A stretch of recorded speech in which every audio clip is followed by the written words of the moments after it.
And we are now talking to, and we'll listen to Chris Ginsburg read some of her own poetry, some of her own work. And I just asked the question about all the culinary poetry that Phil writes, and I thought maybe she was the cook, but he's the cook too. So really enjoyable to read about that food. Makes me hungry. Yeah, I have some like signature dishes that I make. Okay, good. But yeah, he's very creative. He can just throw things together. I need a recipe. Well, that sounds like a party to me coming on. Yeah. The favorite dishes. So This is called Long Island Sound. I was born and raised on and have managed to escape a place known as Long Island, 120 miles long and 60 miles wide. Stretching out into the Atlantic from the sky, it appears a huge fish. Its mouth nearly kissing Manhattan, its dorsal fin flanking the Connecticut coast, the shore rocky and ragged, the vegetarian oh so green and oh so Gatsby-esque. Its tail forks midst roaring waves and rocks and foam, pointing to another continent long ago left behind, and in its wake, once inspired dreams deceased. Its belly borders beautiful beaches, bountiful, pricey homes, and broken lives. Its heavenly ports harbor competition, greed, and grudges, sailing vessels swaying beneath burdensome weights of empty pursuits. North Shore havens such as Oyster Bay, Glen Cove, Eaton's Neck, West Neck, Great Neck, all craning to see what their neighbors are up to. South Shore villas, Hampton estates, great escapes, while despair hides behind the boathouse and shame is buried in the dunes. Truth idles in the neap tide that gets tossed about in a tumbling sea, subject to shifting sands, eroding shorelines, loyalties ever ebbing and flowing. Ill winds blowing, they whip and whine all about, carrying the haunted cries of an indigenous population. And as they wane, you may hear ghostly whispers of accusation. There is much abundance on Long Island, and alas, like all fish, it continues to consume and consume, bloated and unaware. It could soon explode. But anglers' lures of success and wealth and pride and power have hooked this fish. It is now so entangled in opulent nets, vainly flailing with no hope of redemption. Surely it might have been better off if swallowed up like Jonah and then belched out upon an ancient shore where the waves resound and roar, the tribal wail of the Algonquin. Anyway, that's it. Very nice. Really gives a feel for the history of Long Island. Right. When did you escape? As soon as I could get away. When I graduated high school, I went to school upstate New York, but I ended up back on Long Island. I went to nursing school. Years later, I lived in New York City and worked. What was I doing? Well, no, actually, I'm trying to think of the sequence of it. I didn't live in New York City at that time. I went to nursing school. I didn't know what to do with my life. I was just dropped out. I was in school. I dropped out. That's right. I was studying elementary education, and I did not like it. I couldn't envision myself in front of a classroom with children. I felt like I would have no control, unable to keep things. So I heard the mantra growing up, my mom, when I was very young. Well, the best thing a young woman can do is, if you go to college, study and become a teacher, because then you can have a family and you'll have your vacations and summers off, with your children. So anyway, but I did not like elementary education at all. So then one summer I was dating a guy and he told me about a cousin who had become a nurse, but she didn't have to spend a lot of money for the education. Long Island had 3 psychiatric hospitals, and there were teaching hospitals also, and one of them actually had a nursing program. So, and it wasn't very expensive at all. And you lived right on the grounds, which was an interesting experience with some of the psych patients who were, allowed to roam about. It was funny. So anyway, that's where I ended up. It was a 3-year diploma program. So I got my RN, and then I couldn't wait to get into New York City. That's really where I wanted to live and work. So my first job was in a hospital in New York City. And then I'm trying to think now. Then I also wanted to get my degree, like a Bachelor of Science in Nursing. So I would commute, like on the weekends, I'd leave the city and I'd go to a university, Stony Brook University out on Long Island, way out on the end of Long Island. And so I was able to do that. They had a special program for people who already had a lot of credits, college credits, which I did. I had like 3.5 years of college. So it was kind of tailor-made. And so I was able to get my Bachelor of Science in Nursing. And to me at that time, that was big.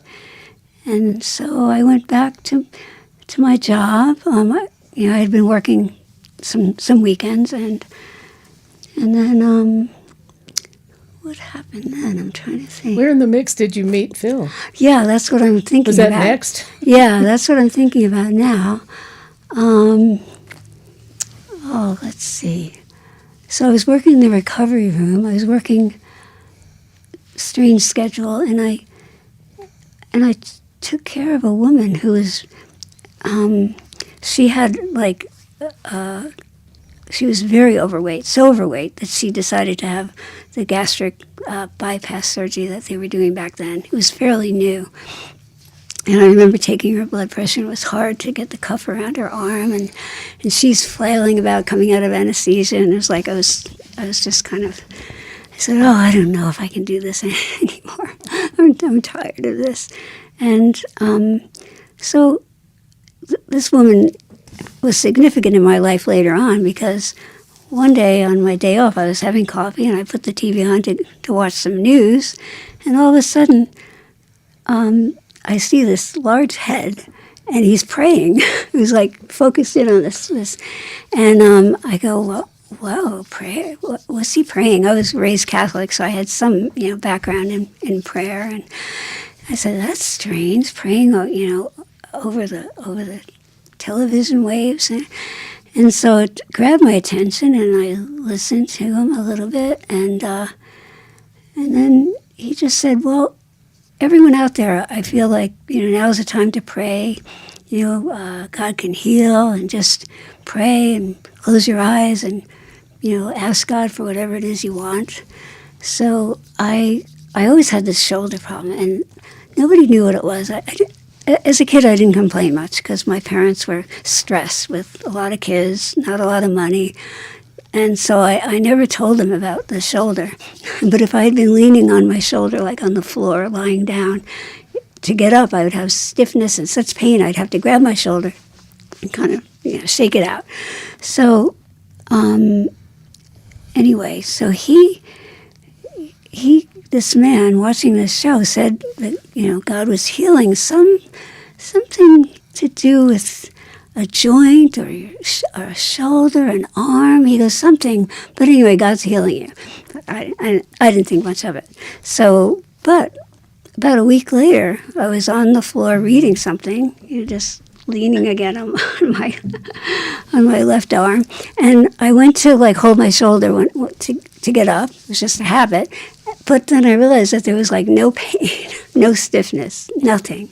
And I thought about that guy, that prayer. That I said, well, maybe God is real. Maybe I believe, but I never quite knew if God was very concerned, basically, with me.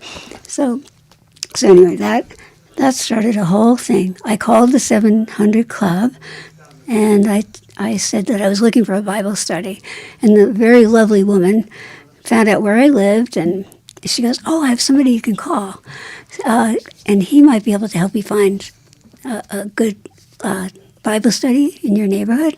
So I called a man, and it turns out this man lived way downtown, and he said, "Oh, where do you live?" "Oh, I know a nurse, and she works at St. Luke's Hospital." I go, "Oh, that's where I work." So he goes, "Here's her number. Why don't you call her?"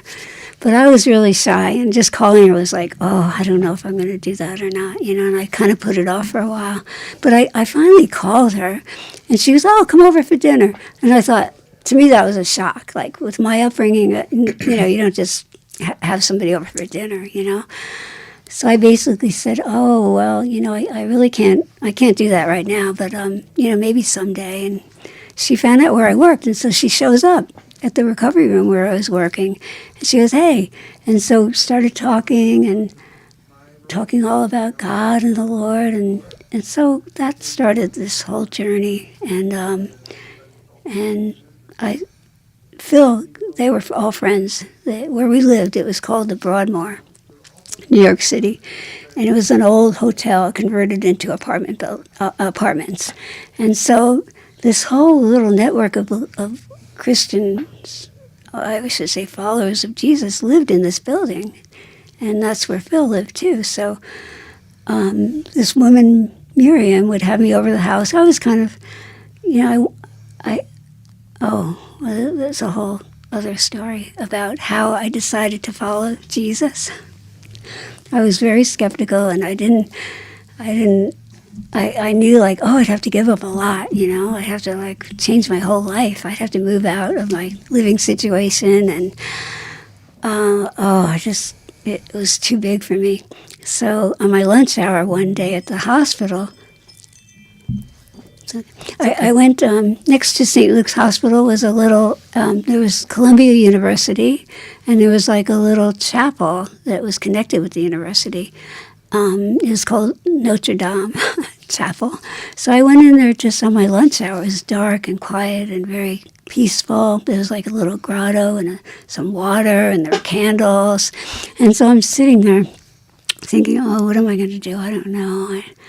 I don't know if I should. I mean, is it real? Is God real? Is this real? Or is this just some strange cult or sect or something? So I go over to the candles. There was like a little votive candles. It was a small rack, and I'm looking at them and kind of just thinking. And all of a sudden, I look at one of the little candles in front of me.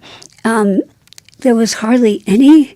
It was a flame flickering, and just a teeny, teeny bit of wax. And so I said, okay. And I thought, okay, God, if you're real, if this is real, if Jesus, this whole thing is real, then when I come back after work, which is 4.5 hours later, if that is still lit, then I will believe. I'll follow. I'll believe. So I go back, and I'm like really nervous, but I'm thinking, no way, So I go over to it. And it was like, my knees almost gave way, because there was like that little cup, that little votive cup, with nothing in it. There was no wax left. There was just a flame in the cup. I know.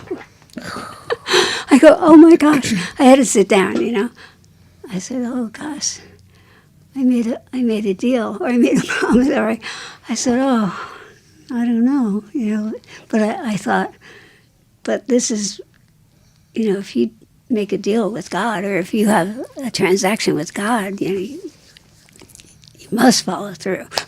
So anyway, that's what started the whole thing. And then, so... That's a beautiful story. Yeah, so that's how that started. And then I met Phil later, at this church. Good. Well, thank you ever so much for sharing those personal things and starting us off with your experience with Long Island. Yeah. Long Island. Thank you so much. Okay, thank for you. reading. I appreciate it. Oh, this is wonderful.